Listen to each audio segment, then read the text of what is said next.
Chapter 7. They were obliged to camp out that night under a large tree in the forest, for there were no houses near. The tree made a good, thick covering to protect them from the dew, and the Tin Woodman chopped a great pile of wood with his axe, and Dorothy built a splendid fire that warmed her and made her feel less lonely. She and Toto ate the last of their bread, and now she did not know what they would do for breakfast. "If you wish," said the Lion, "I will go into the forest and kill a deer for you. You can roast it by the fire, since your tastes are so peculiar that you prefer cooked food, and then you will have a very good breakfast." "Don't, please don't," begged the Tin Woodman. "I should certainly weep if you killed the poor deer, and then my jaws would rust again." But the Lion went away into the forest and found his own supper, and no one knew what it was, for he didn't mention it. And the Scarecrow found a tree full of nuts and filled Dorothy's basket with them, so that she would not be hungry for a long time. She thought this was very kind and thoughtful of the Scarecrow, but she laughed heartily at the awkward way in which the poor creature picked up the nuts. His padded hands were so clumsy, and the nuts were so small that he dropped almost as many as he put in the basket. But the Scarecrow did not mind how long it took him to fill the basket, for it enabled him to keep away from the fire, as he feared a spark might get into his straw and burn him up. So he kept a good distance away from the flames, and only came near to cover Dorothy with dry leaves when she lay down to sleep. These kept her very snug and warm, and she slept soundly until morning.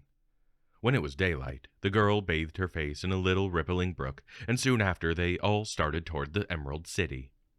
This was to be an eventful day for the travelers.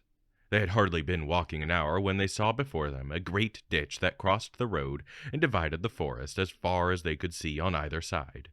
It was a very wide ditch, and when they crept up to the edge and looked into it, they could see it was also very deep, and there were many big, jagged rocks at the bottom. The sides were so steep that none of them could climb down, and for a moment it seemed that their journey must end. "What do we do?" asked Dorothy, despairingly.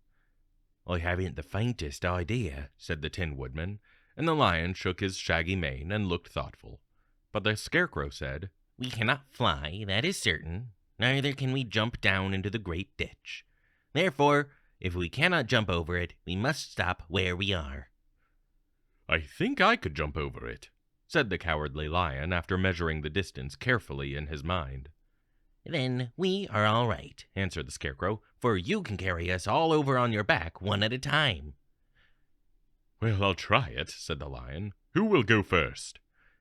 "I will," declared the Scarecrow, "for if you found that you could not jump over the gulf, Dorothy would be killed, or the Tin Woodman badly dented on the rocks below. But if I am on your back, it will not matter much, for the fall would not hurt me at all."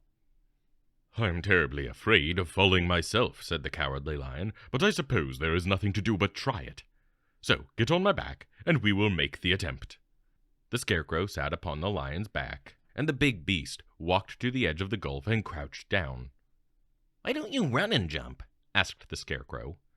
"Because that isn't the way we lions do things," he replied. Then, giving a great spring, he shot through the air and landed safely on the other side. They were all greatly pleased to see how easily he did it, and after the Scarecrow had got down from his back, the Lion sprang across the ditch again.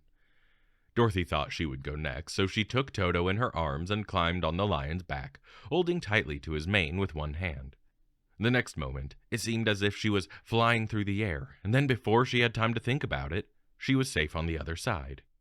The Lion went back a third time, and got the Tin Woodman, and then all sat down for a few moments to give the beast a chance to rest, for his great leaps had made his breath short, and he panted like a big dog that had been running too long. They found the forest very thick on this side, and it looked dark and gloomy. After the Lion had rested, they started along the road of yellow brick, silently wondering, each in their own mind, if ever they would come to the end of the woods and reach the bright sunshine again. To add to their discomfort, they soon heard strange noises in the depths of the forest, and the Lion whispered to them that it was this part of the country that the Kalidahs lived. "What are the Kalidahs?" asked the girl. "They are monstrous beasts with bodies like bears and heads like tigers," replied the Lion, "and with claws so long and sharp that they could tear me in two as easily as I could kill Toto. I am terribly afraid of the Kalidahs."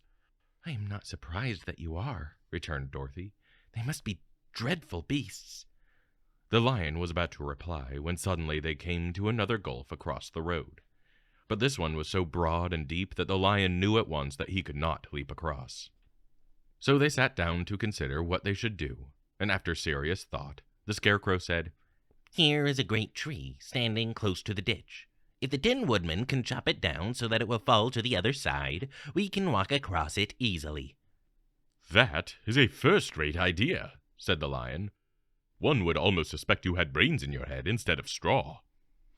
The woodman set to work at once, and so sharp was his axe that the tree was soon chopped nearly through. Then the lion put his strong front legs against the tree and pushed with all of his might, and slowly the big tree tipped and fell with a crash across the ditch, with its top branches on the other side. They had just started to cross this queer bridge when a sharp growl made them all look up, and to their horror they saw running toward them two great beasts with bodies like bears and heads like tigers. "They are the Kalidahs," said the Cowardly Lion, beginning to tremble. Quick, said the Scarecrow, let us cross over. So Dorothy went first, holding Toto in her arms. The Tin Woodman followed, and the Scarecrow came next. The lion, although he was certainly afraid, turned to face the Kalidahs, and then he gave so loud and terrible a roar that Dorothy screamed and the Scarecrow fell backwards, and even the fierce beast stopped short and looked at him in surprise.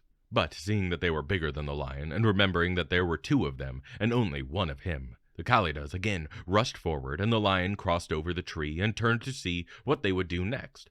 Without stopping an instant, the fierce beast also began to cross the tree, and the lion said to Dorothy, "We are lost, for they will surely tear us to pieces with their sharp claws. But stand close behind me, and I will fight them as long as I am alive." Wait a minute, called the Scarecrow. He had been thinking what was best to be done, and now he asked the Woodman to chop away the end of the tree that rested on their side of the ditch. The Tin Woodman began to use his axe at once, and just as the two Kalidahs were nearly across, the tree fell with a crash into the gulf, carrying the ugly, snarling brutes with it, and both were dashed to pieces on the sharp rocks at the bottom. "Well," said the Cowardly Lion, drawing a long breath of relief, "I see we are going to live a little while longer, and I am glad of it, for it must be a very uncomfortable thing to not be alive. Those creatures frightened me so badly that my heart is beating yet." "Ah," said the Tin Woodman sadly, "I wish I had a heart to beat." This adventure made the travelers more anxious than ever to get out of the forest, and they walked so fast that Dorothy became tired, and she had to ride on the lion's back. To their great joy, the trees became thinner the farther they advanced, and in the afternoon they suddenly came upon a broad river, flowing swiftly just before them. On the other side of the water they could see the road of yellow brick running through a beautiful country with green meadows dotted with bright flowers, and all the road bordered with trees hanging full of delicious fruits. They were greatly pleased to see this delightful country before them. "How shall we cross the river?" asked Dorothy. "That is easily done," replied the Scarecrow. "The Tin Woodman must build us a raft so that we can float to the other side." So the Woodman took his axe and began to chop down small trees to make a raft, and while he was busy at this, the Scarecrow found on the river bank a tree full of fine fruit. This pleased Dorothy, who had eaten nothing but nuts all day, and she made a hearty meal of the ripe fruit. But it takes time to make a raft, even when one is as industrious and untiring as the Tin Woodman, and when night came the work was not done. So they found a cozy place under the trees where they slept well until morning, and Dorothy dreamed of the Emerald City and of the good wizard Oz, who would soon send her back to her own home again.